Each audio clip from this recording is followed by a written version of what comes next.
All right. Welcome back, everybody, to conversation number 65. Today, we're going to be talking privacy maturity. Today is a panel discussion about greed, risk, and ethics in digital measurement. And today we have Siobhan and Fosca. We're going to have a little complications with Fosca. She is on the train. So we'll see how good conversations we have. She's going to be in and out, trying really desperately to join the conversation. But I also have co-host Juliana Jackson, who we all know and love, helping me with this conversation. So to kick it off, I would like to introduce my panelists, if I can find my introduction content here. So first of all, Siobhan. Siobhan is a privacy and marketing consultant. She's the founder of Raise and host of the Marketing Unfucked podcast, which if you haven't taken the time to listen to it, is absolutely amazing. She stops privacy from fucking with company growth. She's empowering marketing and data teams with strategies they need to scale ethically, sustainably, and with respect for customers. When not pushing the boundaries of privacy and marketing, Siobhan loves to test her own physical limits and can often be found cold water swimming and training for her next Ironman. Or building Lego, because that shit is hard but satisfying as hell, and I absolutely love it because I am also a Lego fanatic, so we got to talk more about that. Fosca is a physicist who transitioned to the world of analytics, which is so freaking cool, and I admire the shit out of that and her. She is a traveler, which is why she's on the train, y'all, and a full remote worker, which enables her to see more of the world, and we should all aspire to live the world fully as she does. She's a people person and loves conferences. Events are her thing. So hit her up. Find her on all the social channels that we have shared up here, and then go find her at the conferences, because she loves to meet new and old faces. So go get to know her, learn more about her, ask her about how she got her start in physics. And then once you get to know her and connect with her, she's got so much to learn. Go meet her in a conference and you'll be friends forever. And then we all know and love Juliana. She has been in digital marketing for 13 years, did everything besides SEO, but in the end decided to stick to digital analytics and experimentation. She's a content creator. She started Standard Deviation Podcast, which we all know and love, in May of 2022.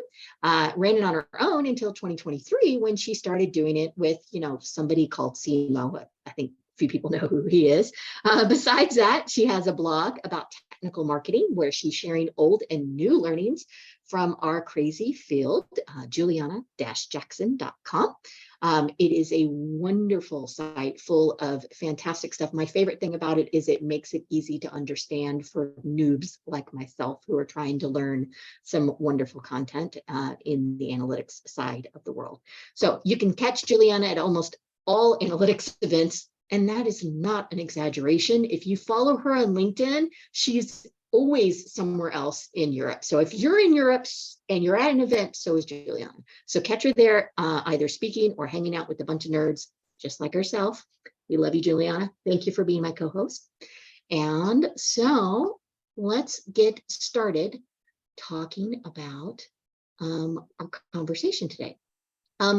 I want to kick things off. I'm going to ask the first question for the thing that I think is most, I don't know if it's most relevant, but it's the hot topic right now related to experimentation.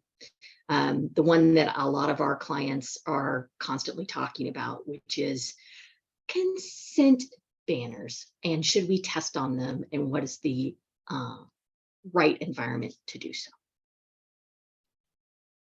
All right, you're going right into it. Yep. So most of you guys know I'm not a fan of consent banners. So testing them. You're not a fan? Oh God, they can just disappear and I'll be totally fine. I think you have to decide what you're testing to make it actually okay, right? Because there are rules about what you should and shouldn't put on your consent banner.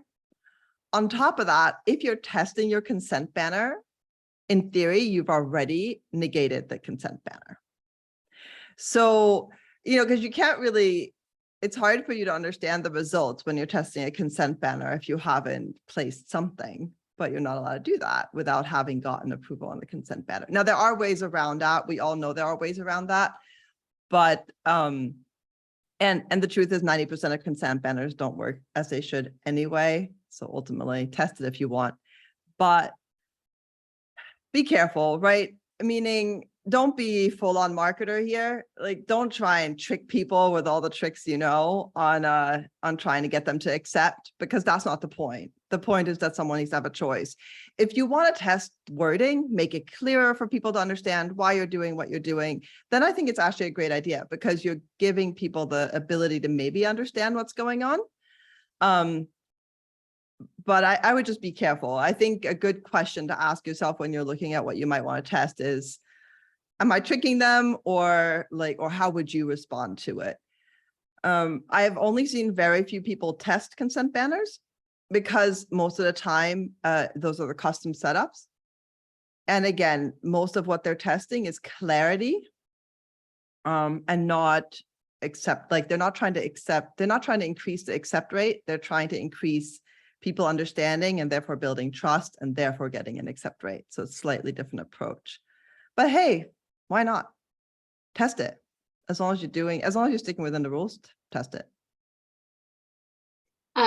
So I was trying to see if Getty's here today, and it looks like she's not. At the Marketing Analytics Summit, she had a really interesting thing she shared, where they were testing the consent banners.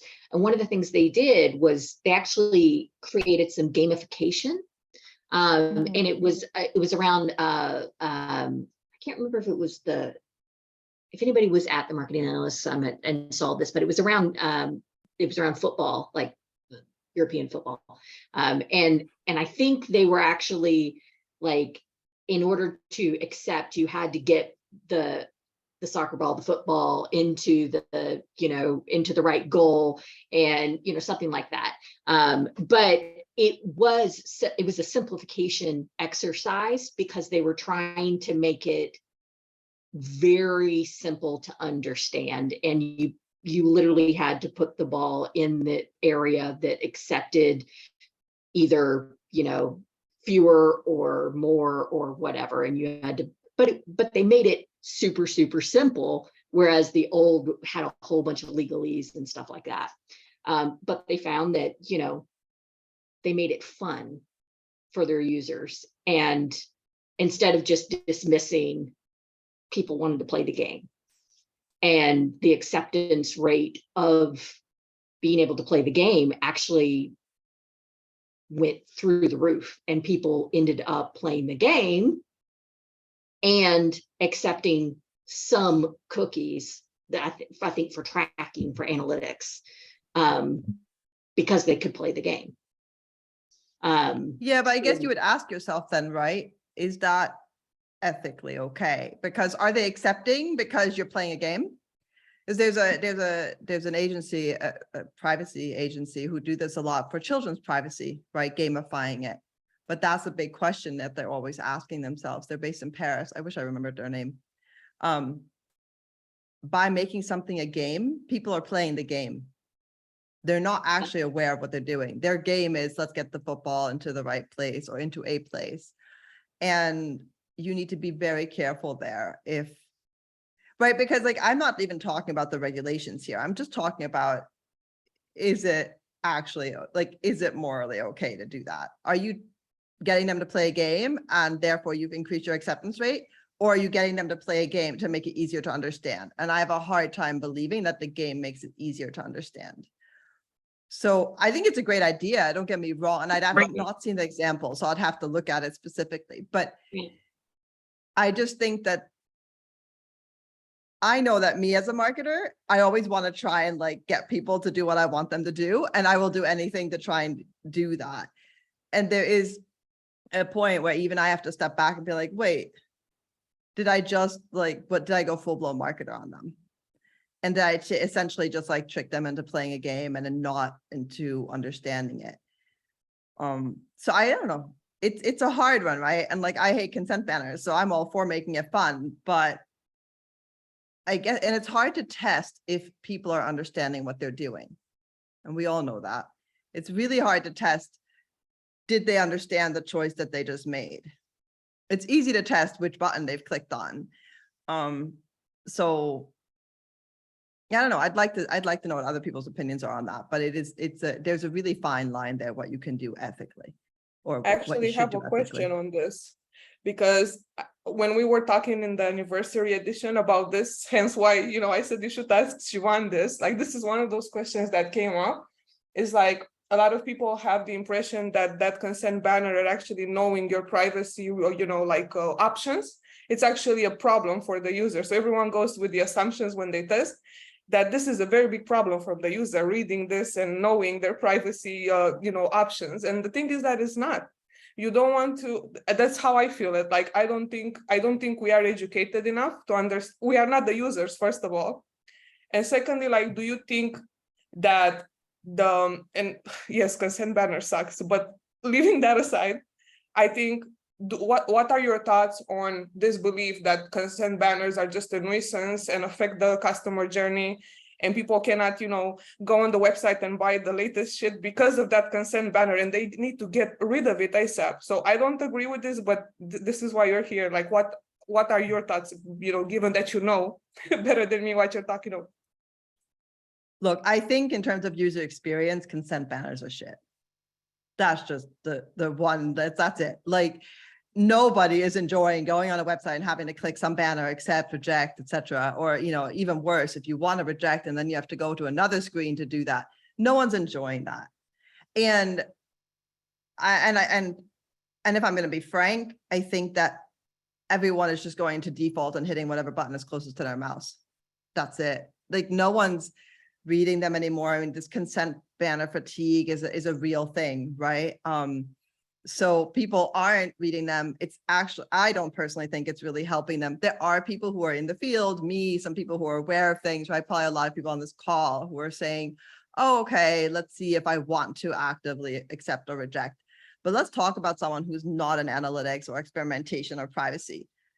They're clicking the closest button and they're annoyed that the damn banner is there. And then if you're on a mobile device and it's one of those banners that are really not optimized for mobile, forget it. I mean, just leave the website. It's in the way of doing what you want to do, and you just want to get it out of the way. Yeah. And we all know that, right? I mean, that's all we do as experimenters, as marketers. All we're trying to do is remove friction. And now we are required to put this friction there. So there are ways around it. There are definitely a lot of people exploring ideas on how we can get away from consent banners. An effort to what? What was your question? In an effort to what? Meaning, what they're trying to out. Okay. It's called GPC, or I get my letters mixed up. You can, like in America, you can essentially say that you don't want cookies accepted, and then it needs to automatically accept that for you, so that wouldn't show you a banner. That's actually something I quite like in US privacy law, and in the States that it's applicable. In Europe, they're exploring similar ideas, none of it which have come out yet, right? And then you also have the option of just not having a consent banner, or you have the option to let the consent banner appear at a later time, right? Because when we think about as marketers, okay, it depends on what you're doing. It depends on your site. It depends on a lot of things.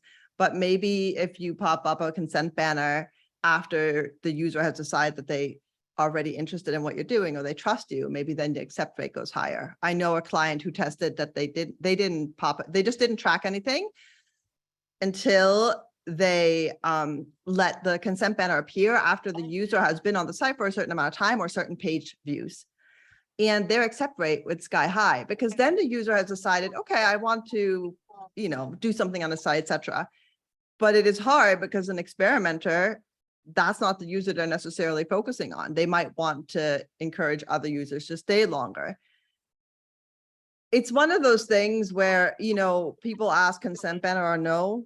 I think it just comes down to like what your business objective is and at what part of the journey the user is. There are so many questions that it's so specific to each individual website. So that's why I can't, and I get this question all the time, right? Do we have one? Do we not have one? I don't have one on my site. Why? Frankly, I'm not selling anything. I don't care, right? But I do have analytics. And now that's really dangerous for me to say, considering my job. But I've decided to you know, balance that risk with things. So, and I think each individual kind of company or business needs to do that. They need to decide how much risk they want to take, how much value the data that they need it has to them, and at what point they need it. So it's just such an individual question. But really, I do hope that there is a lot of awareness now in Europe about the fact that it's not really working in the way it was intended to work. And I do hope that within the next few years, there are some of these changes implemented or reconsider, you know, things reconsidered while still respecting the user's data, but at the same time, allowing marketers to do their job and to not ruin the user experience. So I think that's kind of where we're at, but I don't know, consent banners, you know, like we can have a whole conversation on this and everyone thinks differently. So let's, Erica asked a question, you know, if you had any examples of good or effective consent banners, or more to your point, that actually build trust. And maybe this is a question that we should, you know, because it is such a big question and it could be its whole context. And I did see, by the way, that thanks, Ronnie, he put a link in the TLC calls channel where you could, with 12 creative examples of video game cookie consent banners that you could analyze. Thanks, Ronnie. But you know, if anybody has examples, like let's share them in the TLC Slack. Erica, I'm not sure if you're not, are you? Let me grab a link for you. But maybe that's a conversation we can have over there. And let's go to the next conversation point so that we can move on. Are we really working with less data than before? You're asking me that question. So look, how am I going to answer this? Are we working with less data than before? In theory, yes. In reality, I don't think so. And then I would actually counter that question and say, did you actually use all that data that you were collecting before? Did you actually do anything with it? Did it actually drive any decisions? Did you actually action on that data? And I know that, I don't think, you know, I think most people on this call probably not, but I have gotten, you know, at various conferences that pushback of we need all that data. I used to work in this field. I did not use all that data. Okay. I mean, it's just like, I think sometimes we can, for the lack of a better word, get lazy and want to collect everything just in case we might need it. And I think the benefit of maybe all this legislation has been that we have to think about what we need and what we can do with it, and therefore then collect it, which is just, it's just pivoting the way you think about it. It's just making you think about, you know, what you're going to do with that data and why you need it and how long you're going to keep it and how you're going to store it. It's making you think about that before you just collect it all. And I don't think that's a bad thing for, you know, people working in data and analysts. I think that's a really healthy approach. And when I got into analytics, that was considered best practices. We didn't do it, but people would always tell you that's what you should do. So well, that's how the experimentation world is. Like Matt Gershoff's talk at Super Week, you know, plug for TLC's founder sponsor, Conductrix, you know, experimenters do this all the time. You have to plan what you need to measure before you measure. So it's just in time measurement. So maybe it's time for analytics and analysts to do it that way anyway, to be privacy first. Yeah, and it doesn't mean you don't collect a lot of data. I think if you're a larger organization or you have a complex system and you need that data, then it's fine, right? It's not that I don't think anybody would say don't collect all that data. It's just that we just need to understand why we're collecting it. And I think that's a really healthy approach. And I mean, one thing I tend to say a lot is that this is not a threat to any analyst. This is just making you think ahead of time. And it's going to make you better at what you're doing if you know that ahead of time. So so like you said, do I think we're collecting less? If we're collecting less, then we're collecting better data. But that's all theoretical because, like I said before, I have seen so many websites that claim they're not collecting and that are collecting like crazy. Cookies or no, reject all or accept all, it doesn't matter. So, in theory, yeah, we're collecting less, but I would want to say we're collecting This better. is a and I think really it's better great for point. us. I'm not sure this will really answer people's questions. They don't really want platitudes and legalese. They want to know how Amazon got to recommend them the exact same vacuum cleaner they talked about with their friends in the living room and whether Alexa had anything to do with it. Exactly. Literally across the room, you know who just spoke up when I said that. Oh man. Yeah, I mean, but that's what drove everything, right? And I don't know. I think that's the hard thing. You have all this regulation because some of these larger companies have done certain things and practices. It's not only because of them, obviously. And therefore, a lot of smaller businesses are struggling with it. But it's unfortunately, that's how it is. And the truth is, I think anybody who got to any size where they could manipulate and work with data the way that they did, they would have. I mean, I know I would have. Why not? Because there was nothing saying you couldn't. And back then, especially, I didn't care. Yeah. Kate says, are we talking enough to visitors about the value exchange for the data we're collecting? Uh-oh. Did Siobhan for everybody? Hey, Fosca, are you there? I'm here, but I'm in the train station, but I'm listening. Can you repeat the question? Sorry, I just landed in Paris. Kate asked, are we talking enough to visitors about the value exchange for the data we're collecting? Okay, well, I jump in the discussion, but or maybe also other want to reply to this question. I'm sorry, I'm on the move, but I'll try my best. Actually, I'm not so technical as Siobhan is. I really think, and also I think Juliana mentioned that a lot on LinkedIn, that actually our data sometimes we just grab whatever we want without really thinking about what we need and what we want to do with those data. So we just have an amount of data that is really big, but we don't know what we would like to do with them. So sometimes the value of our data is not really correlated with what we really want, actually. So I don't know if I replied to your question. You're good. Actually, but it's also, can you actually hear me?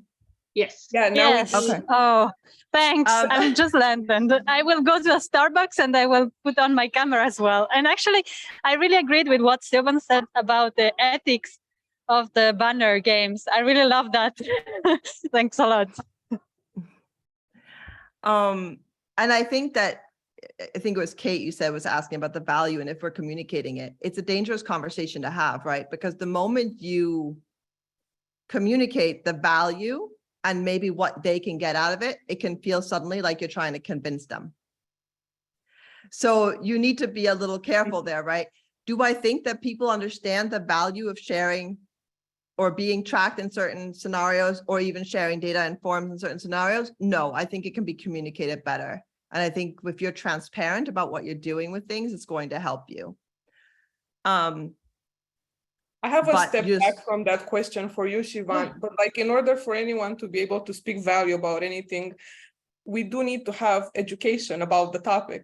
And truthfully, right now, there is not too much education. There's very few people like yourself that actually are trying to make marketers understand, because it's very different things. And I would like for you, if possible, for everyone, to take like a bit step back and talk about the difference between privacy, between compliance, between security, because there's so many different things. And people, when they think consent banner, they think privacy, but is it really, just that? Is it really that? So I think, and again, like Siobhan has this note that she's putting every week. She posts a lot about this on LinkedIn, but she explains it like for everyone to understand. So my question is, it's like a lot of questions, but the question is, because we want to speak value and we don't want to sound like this, just accept this and we will give you an optimized website experience. I would know because I tested on consent banners, but do we truthfully need to understand the value and like to be able to explain this exchange? Where do we get our education? Like, what are these key terms mean and what's the difference between them? Yeah, I mean, you make a good point, and it's a long thing, right? And I mean, like you said, I post about it a lot and I never know what's important. I mean, I understand what's important, but so much of it is important. But I think what it really comes down to is there are various regulations that are also telling you what to do. So the consent banner is actually not GDPR. It was before GDPR. It's because of something called e-privacy. And it's only about the cookies or trackers, right? Fingerprinting, all of that. It's not just cookies. And the GDPR is a lot more about personal data, right? Which is a different thing because granted, IP addresses can be personal data, but you don't have to track IP addresses. So I think just that distinction is already important. On top of that, it's also important to understand where you are, because in Europe, it's very different than in America. So the US is opt out, whereas in Europe, it's opt in. Which we all know has a very different way of working. And then, you mentioned security and compliance. There are different things that come with it's like different elements of the same house. It's like you can have a glass house that's secure, but not private. Yep. And you can have a house that is private, but not secure. So I think they should be working together. They don't always. But security is a lot more about how people can access it, how they can access your data and breaches and things like this. Whereas data protection or privacy laws are a lot more geared towards making sure that there is less data being collected and that the data you have has been approved for you to have. Okay, so they're just a different kind of journeys. It's different part of the journey, let's say. They do need to work together. If you talk about data management, they work together, right? Because it's everything from data collection to data storage, and then even deletion. So that all works together. And that's a little bit of the broader picture. And when you're working as someone who is an experimenter or a marketer, you're always working with the data collection bit and then the analysis bit. It's very rare that then you are also in charge of making sure that storage is secure and that deletion is being, done when it needs to be done. And I would say it's an important conversation to have with the people that are doing that. And it's something that doesn't happen very often, but I think it's quite important for marketers and the privacy people or data protection people and the security people to have that conversation. Because the more secure your data and the more ethically or correctly you collect the data, the more the cleaner your data is and the more you can do with that data as a marketer. So a lot of this is still hard because there are quite a lot of siloed companies where these conversations don't happen, but they are conversations that need to start happening. And as a marketer, I think it's really important if you talk to everyone kind of involved and not just, let's say, the guys in charge of the consent banner. Does that make sense, Juliana? Hello. It's a lot of education piece needed for marketers, for analysts, for everyone. And I always, said, and that was also said in the anniversary episode, don't get your advice about privacy and legal advice from marketers, because we don't know shit. Go and talk to somebody that actually spends time reading through this stuff, knowing it's a very tough place to be. And there are a lot of questions that I don't know how to answer to sometimes. And sometimes because of these questions are so different, and it's like a whole different world that we're living in, you don't even know exactly what to research to be able to, because you would do research. Like I would Google how to do a floodlight tag. Why can I Google something about legitimate interest in UK versus the rest of Europe? Actually, I did find that in the end, but it took me hours to find those 5, it was like this article in the GDPR about legitimate interest. So how can we do better? Where should we take our information from? Like, what should we read? And please don't tell me about laws and regulations. No, I'm not going to tell you about laws. I just had this conversation on LinkedIn in a post. And I think I said it in Super Week 2. I said, if you're working with data, you need to know what regulates it, but that doesn't mean you need to know all the laws. There are people who specialize in that. They need to know the laws. What's important, I think, as a marketer or as an analyst is to understand the principles behind what's going on so that you can reference check yourself, right? It is not your job to understand if legitimate interest applies or not. But if that was your job, you would be having to learn way more than is feasible. It is your job to realize that there is a general principle that says you should probably only collect data you have a purpose to collect.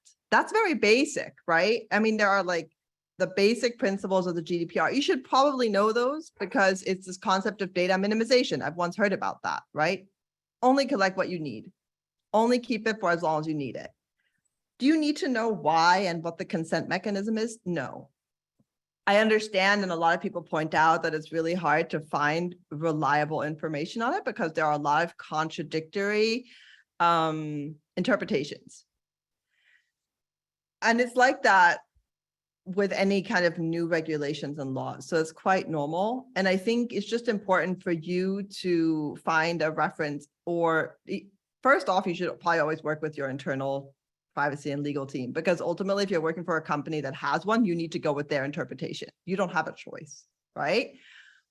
But if you want to find out about anything specific, you need to find out who you align with best.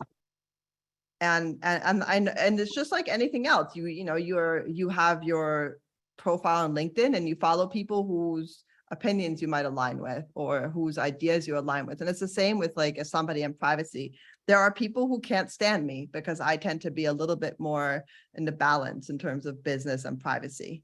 I'm not very extreme. I still value their opinions and they value my opinions, but we don't agree in our interpretation. But for somebody, a marketer, it's great for them to have the choice, right? Are you laughing? Why? No, I just said that I know how that feels for people to not necessarily think, very nice and just get mad about stuff. And I know. No, but it's okay, right? Because we can all learn from each other. It's just that I think it's I don't envy anyone in data right now because it's like there's so much regulating things that it's not easy to know where you need to know everything and where you need to stop that. And I think maybe it's better if Fosca's around now, it might be better for her to speak to that because she works in analytics a lot more. So like she can maybe see how she's managing that because she comes to me with questions all the time. So. Yes. Okay, do you hear me? Because I changed from my phone to the, okay, it's perfect. So yes, actually I have a big deal of information, and for us as analytics people, it's always difficult to understand which is the right answer. I understood that there is not a right answer, so every time I always ask for anyhow a kind of consultancy, and Siobhan is my consultant, personal consultant. As we saw, the next time I will offer you a beer for sure. But yes, actually it's really complicated. And what we found mainly is that people really try to go around the privacy regulations and try always way to make their code works even if the people do not really accept the banners. There is also a lot of, as also Juliana said, I'm sorry for the noise, but I'm at a train station. Juliana said that there is no maturity. So a lot of people do not really know what a cookie banner is. They just see this stuff in the bottom and they just accept what they see, because of course the accept button is the most visible. I really hope that actually now the knowledge, or the more people get acquaintance for that and understand better what they see and what they do. But still, I think it's complicated for us anyhow to grab and understand what people want and so on. So also for us analytics people, it's complicated. What I want really right now is to go for the easiest solution possible. So try to understand which is the most easy way to be compliant and make everyone happy. But of course, it's not the best way for marketers, because Google is always the best answer for them. So right now it's complicated.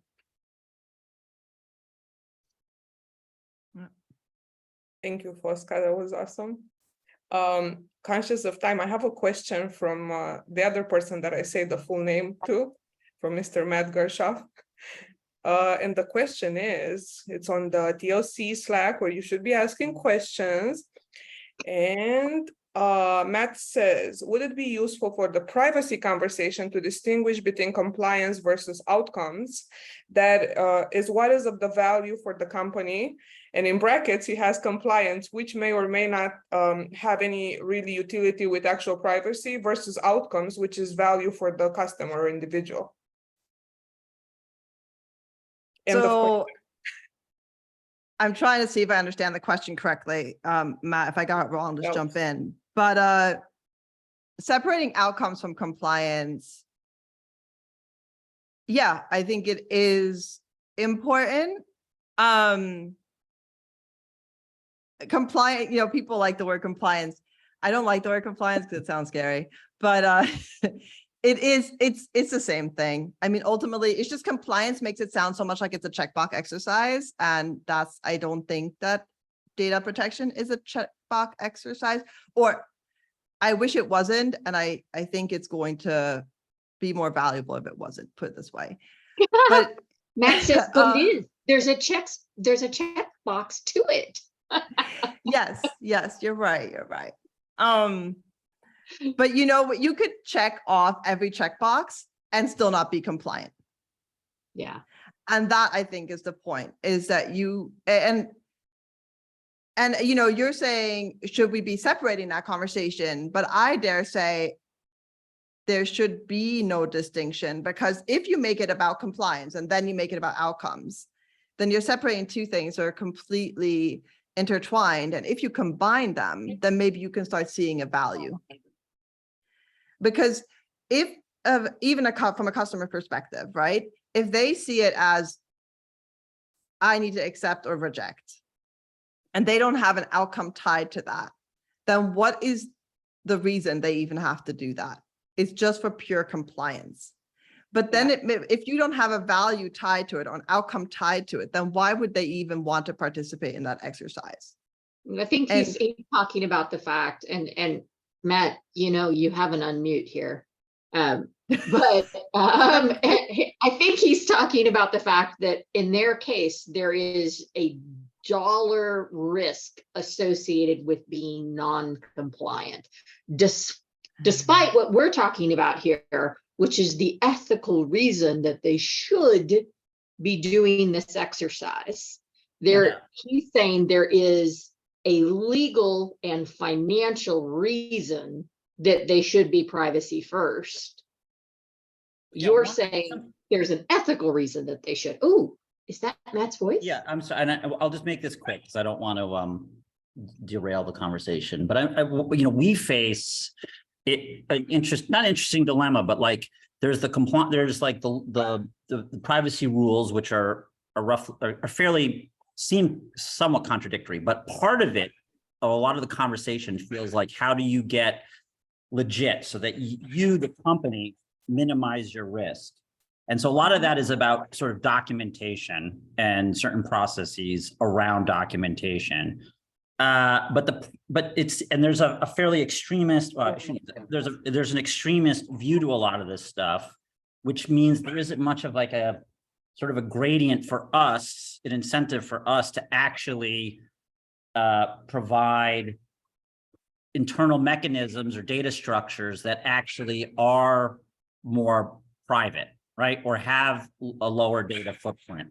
That's all. So it's like, we are thinking about building stuff which has greater privacy for the actual outcomes. So we have less data, but given certain compliance rules, it's indistinguishable between having more data versus less data.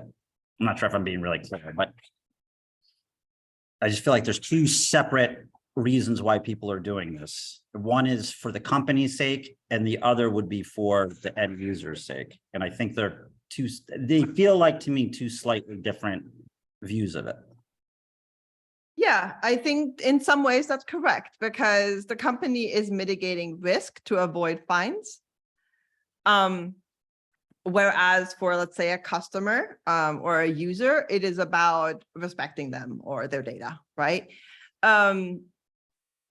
But I, in my opinion, they don't have to be separated out. Because, so yes, compliance, you're correct. There's documentation you have to fill in. There are certain processes you have to follow, etc. But even if you do all those things, if you've just done the tick box exercise, you have not necessarily mitigated that much risk. You have just documented everything. It's not until you start asking the questions of, do we need this data? What are we collecting? What is the correct data structure? How are we storing it? What's the purpose for it? And asking those real questions, still documenting it, that you start mitigating risk. There are plenty of companies out there who document everything, but collect also everything. They'll find a reason to collect the data instead of the other way around. So I would say that, yes, the company's main objective is to avoid fines. But if the company changes that conversation to saying, we want to avoid fines, we want to avoid risk, but at the same time, we want to build trust and a good user experience, etc., how can we combine that? And how can we truly be privacy first or privacy by default? Then that conversation needs to move past compliance. But it's not easy. I'm not saying it's going to be just like a change of mindset and then you go with it. And obviously the first thing you need to do is compliance, and follow whatever rules and regulations there are. And it's going to take a while and a longer conversation for people to start changing internally to say, we can still take a different approach to this, like a privacy first approach to it. We can take a more user-friendly approach. We can take a more ethical approach and still be compliant and still document everything, and then truly, mitigate risk.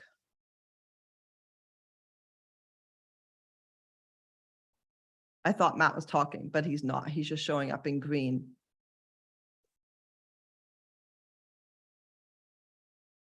I don't know.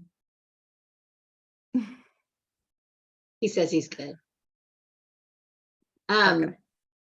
Bertil says Uber increases how much riders pay if they have low batteries. Riders were outraged. Would you punish Uber for gathering that data or how they chose to use it? What if they made it cheaper? What about sending cars faster or picking cars with a documented power cable? Yeah, well, there's always the counter argument, right? Like, would I punish them? It's not my job to punish them, thank God. But do I think they should be collecting that data? No. Only based off of what I know about Uber. If they have a legit purpose, go for it. But I still have a hard time comprehending why a taxi service or a car service needs to know the battery level of your phone. I also don't understand, I can't even think of a technical reason, like for technical reasons or for debugging purposes, why you need to know the battery level of someone's phone. So if they had asked that question of, what's the purpose that we're collecting this for? And then they have to truthfully answer is so that we can adjust our pricing. Then that's a good example of like, you know, you've done the documentation. The documentation says you need to ask what the purpose is of that data. And you've written down the purpose. And you've gotten consent. So you still ticked all the compliance boxes. But did you provide value to the user? Is it ethical? So this is where there is that weird thing of like, you're still compliant. Theoretically, they consented to it and you wrote down the purpose and you decide to delete everything. But if they were my client, I would be probably questioning that. But they're not my client. Yeah. And if it's for the good, I mean, and that's a definition, right? Like you're going to say like, is it for the good? Because now we're going to reduce the cost. Strictly speaking, it's the same problem. But I think generally as a society, people would be a lot less upset.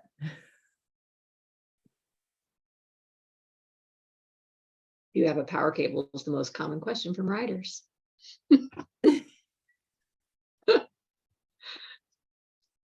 Oh my God. I was on mute.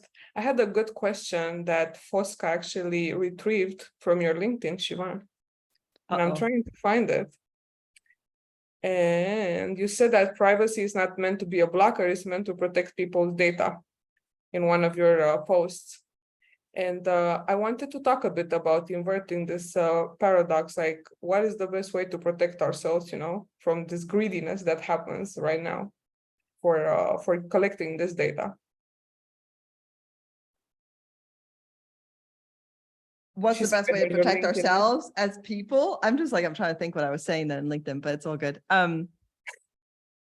What to protect ourselves is really, it comes back down to your point that you said before. It's about education, right? But in the sense that like privacy is not meant to be a blocker, the way I think I tend to say this is that I don't think it's a blocker for businesses to grow.